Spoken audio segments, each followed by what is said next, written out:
90 Days Bible Listening Program presented by Faith Comes by Hearing in partnership with Everest Global Prayer Network.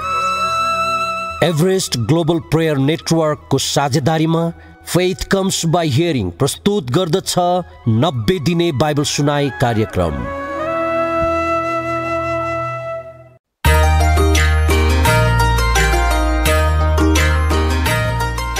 जय मसीह। 90 दिने Bible सुनाई कार्यक्रममा तपाईलाई स्वागत छ। म पास्टर नवल शिवाकोटी।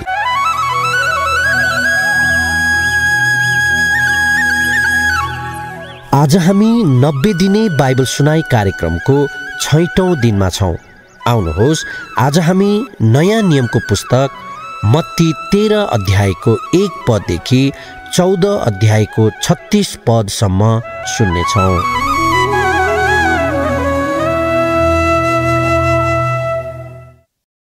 मत्ती अध्याय 13। त्यही दिन यीशु घरबाट निस्केर समुद्रको किनारमा बस्नुभयो अनि यति ठुलो भिड उहाँको नजिक भेला भयो कि उहाँ डुङ्गामा चढेर बस्नुभयो अनि सबै मानिसहरू किनारमा खडा भए। उहाँले तिनीहरूलाई दृष्टान्तमा धेरै कुरा भन्नुभयो। उहाँले भन्नुभयो, एउटा बिउ छर्न निस्क्यो अनि यसरी छर्दा केही बिउ बाटोतिर परे र चराचुरुङ्गीले आएर ती खाइदिए। केही बिउ ढुङ्गेनी जमिनमा परे जहाँ धेरै माटो थिएन र गहिरो माटो नभएकोले ती छिट्टै उम्रे, तर जब घाम लाग्यो ती ओइलाए र जरा नभएकोले ती सुकिहाले। अरूहरू चाहिँ काँडाहरूका बीचमा परे, तर काँडाहरू बढेर आए र तिनलाई निसासी दिए। अरू बिउ असल जमिनमा परे र कुनैले 100, कुनैले 60, कुनैले 30 गुणा फल दिए। जसको कान छ त्यसले सुनोस्। अनि चेलाहरू आएर उहाँलाई भने, तपाईँ तिनीहरूसँग किन दृष्टान्तहरूमा बोल्नुहुन्छ? उहाँले तिनीहरूलाई जवाब दिनुभयो, तिमीहरूलाई त स्वर्ग राज्यका रहस्यहरूको ज्ञान दिएको छ, तर तिनीहरूलाई भने दिएको छैन। किनकि जससँग छ त्यसलाई दिइनेछ र त्यससँग प्रशस्त हुनेछ, तर जससँग छैन त्यससँग भएको पनि त्यसबाट खोसिनेछ। यसै कारण म तिनीहरूसँग दृष्टान्तमा बोल्दछु, किनभने तिनीहरू हेर्न त हेर्छन् तर देख्दैनन्, सुन्न त सुन्छन् तर सुनेर बुझ्दैनन्। यशायाको अगमबाणी तिनीहरूमा पूरा भएको छ।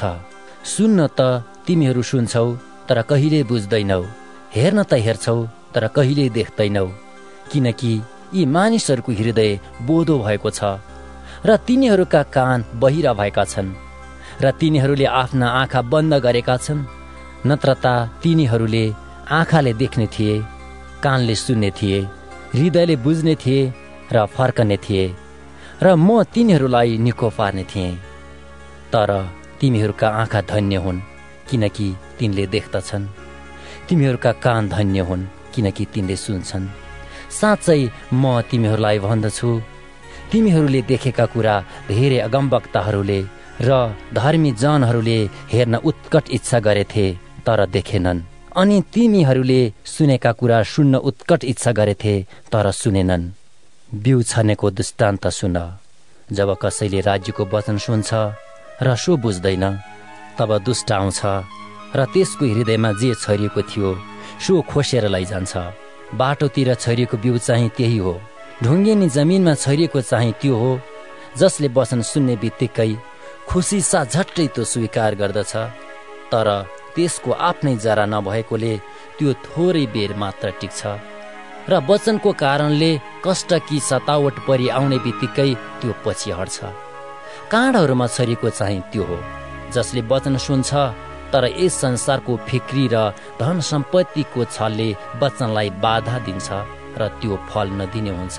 तर असल जमिनमा छरिएको चाहिँ त्यो हो जसले वचन सुन्छ र बुझ्दछ र साँच्चै फल फलाउँछ।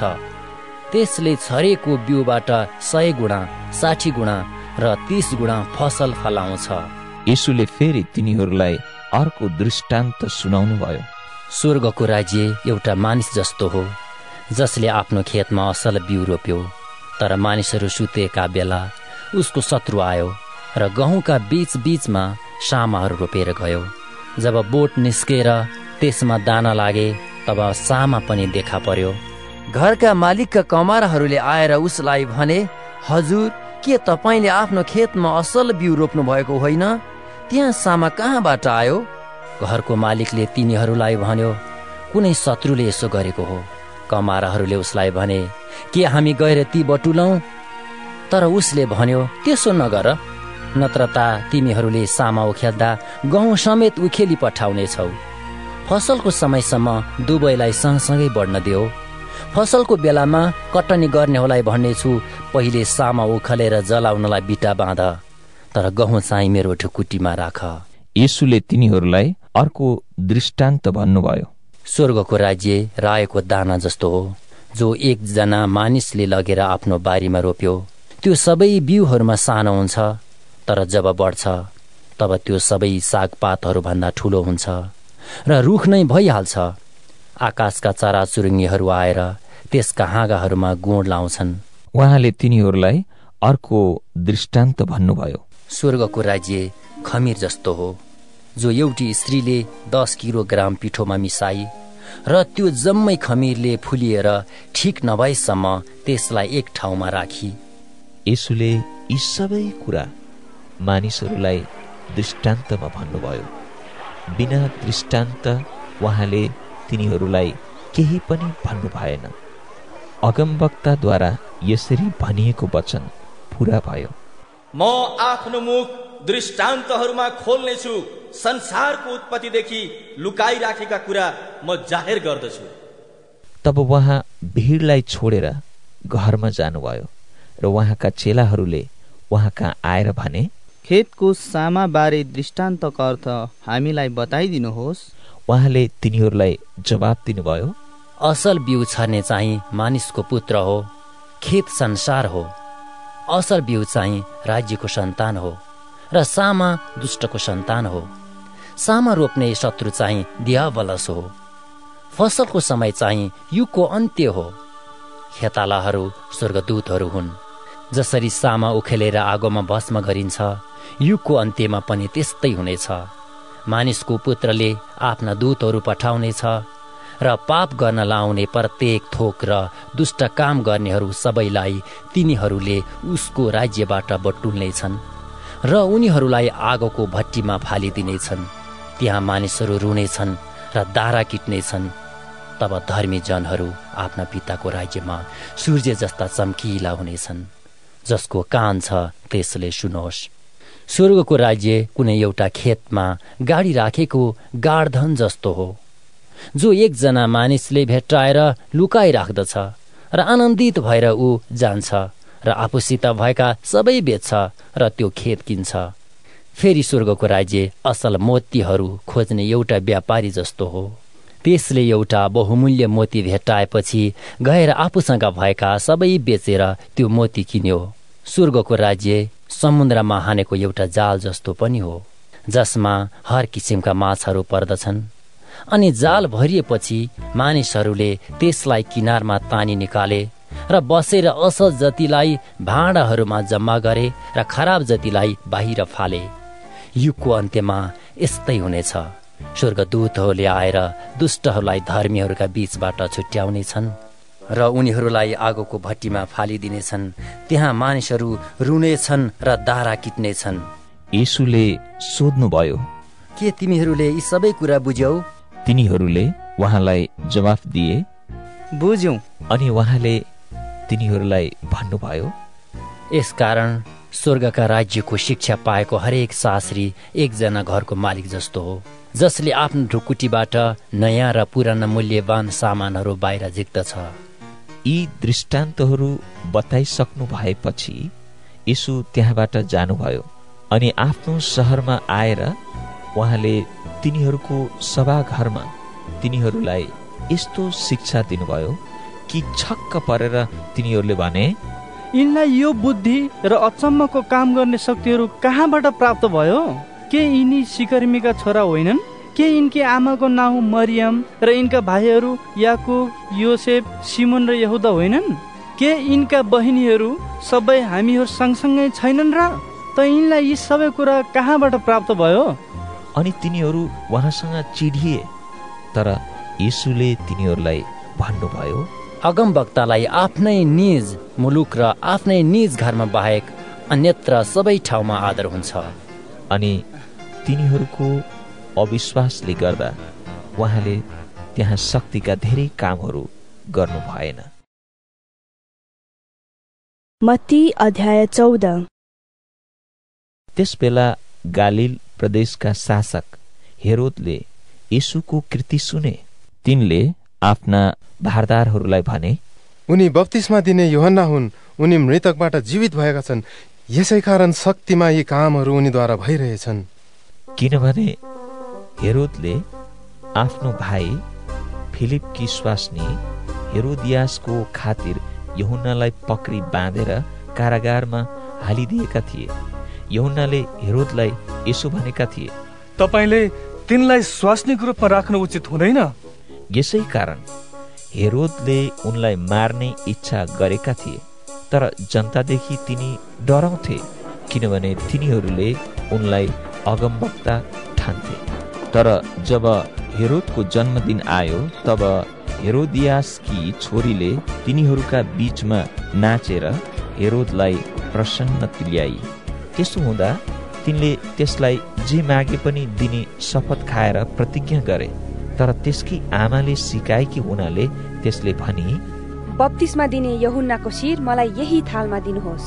तब राजा शोकित भए, तापनि आफ्ना शपथ र अतिथिहरूको कारण तिनले त्यसै गर्ने हुकुम दिए र तिनले कारागारमा यूहन्नाको शिर काट्न लगाए। अनि उनको शिर थालमा ल्याएर त्यस ठिटीलाई दिइयो। त्यसले त्यो आफ्नी आमा कहाँ ल्याई।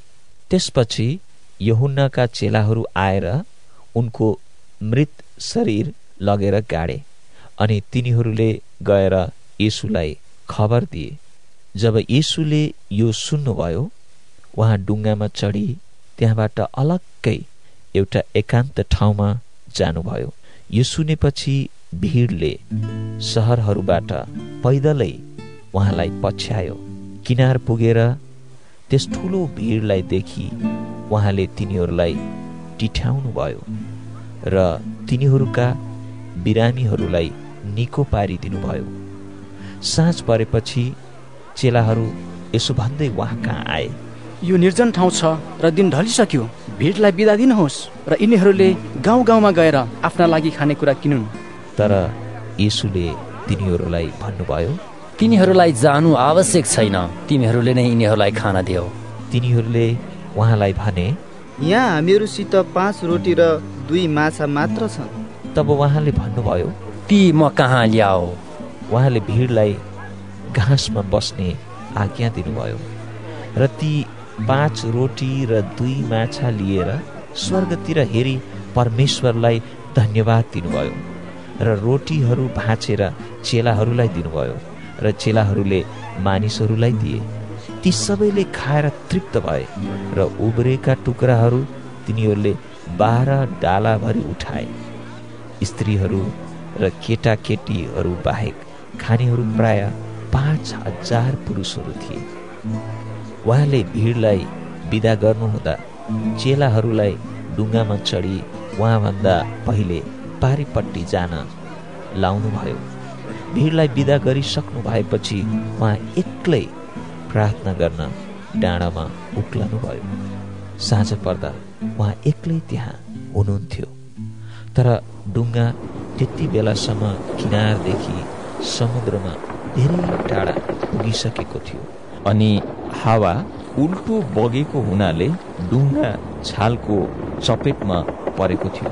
बिहान 3 बजेतिर उहाँ समुद्रमाथि हिँड्दै तिनीहरू कहाँ आउनुभयो। जब चेलाहरूले उहाँलाई समुद्रमाथि हिँडिरहनु भएको देखे तब डराएर तिनीहरूले भने, यो त भूत हो, र तिनीहरू डरले चिच्चाए। तर येशूले झट्टै तिनीहरूलाई यसो भन्नुभयो, साहस गर, म नै हुँ, न डराओ। पत्रुसले उहाँलाई भने, हे प्रभु, तपाईँ नै हुनुहुन्छ भने मलाई तपाईँका पानीमाथि आउने आज्ञा दिनुहोस्। उहाँले भन्नुभयो, आऊ। पत्रुस डुङ्गाबाट ओर्लेर यीशु कहाँ जानलाई पानीमाथि हिँड्न लागे, तर बतास जोडले चलेको देखेर तिनी डराए र जब डुब्नै लागे तब तिनले चिच्चाएर भने, हे प्रभु, मलाई बचाउनुहोस्। तब येशूले झट्टै हात पसारेर तिनलाई समातिहाल्नुभयो र तिनलाई भन्नुभयो, ए अल्पविश्वासी, किन शङ्का गर्यौ? जब उहाँहरू डुङ्गामा पस्नुभयो तब बतास थामियो। डुङ्गामा उनीहरूले उहाँलाई दण्डवत गरे र भने, साँच्चै तपाईँ परमेश्वरका पुत्र हुनुहुन्छ। पारी पुगेपछि उहाँहरू गनेसरेतको इलाकामा आइपुग्नुभयो। जब त्यस ठाउँका मानिसहरूले उहाँलाई चिने तब तिनीहरूले वरिपरिका इलाकाहरूमा खबर पठाए र मानिसहरूले रोगीहरू सबैलाई उहाँ कहाँ ल्याए। तिनीहरूले उहाँका वस्त्रको छेउ मात्र भए पनि छुन पाऊँ भने उहाँलाई बिन्ती गरे र जतिले छोए तिनीहरू निको भए।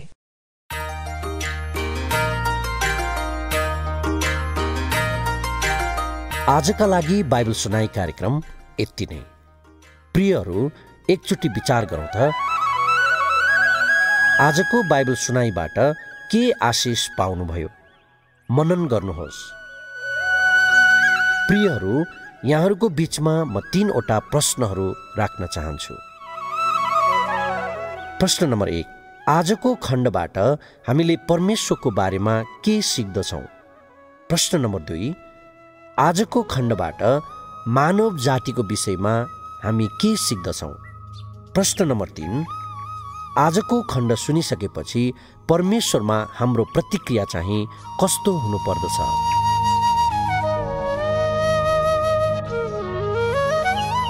प्रियहरू, यो कार्यक्रम तपाईँलाई कस्तो लाग्यो? आफ्नो मण्डलीको पास्टर वा अगुवाहरूसँग छलफल गर्नुहोस् र तपाईँले पाउनुभएको आशिष बाँड्नुहोस्। हस् त, अर्को श्रृङ्खलामा हाम्रो भेट हुने नै छ। तबसम्मका लागि मलाई पनि बिदा दिनुहोस्। धन्यवाद। जय मसीह।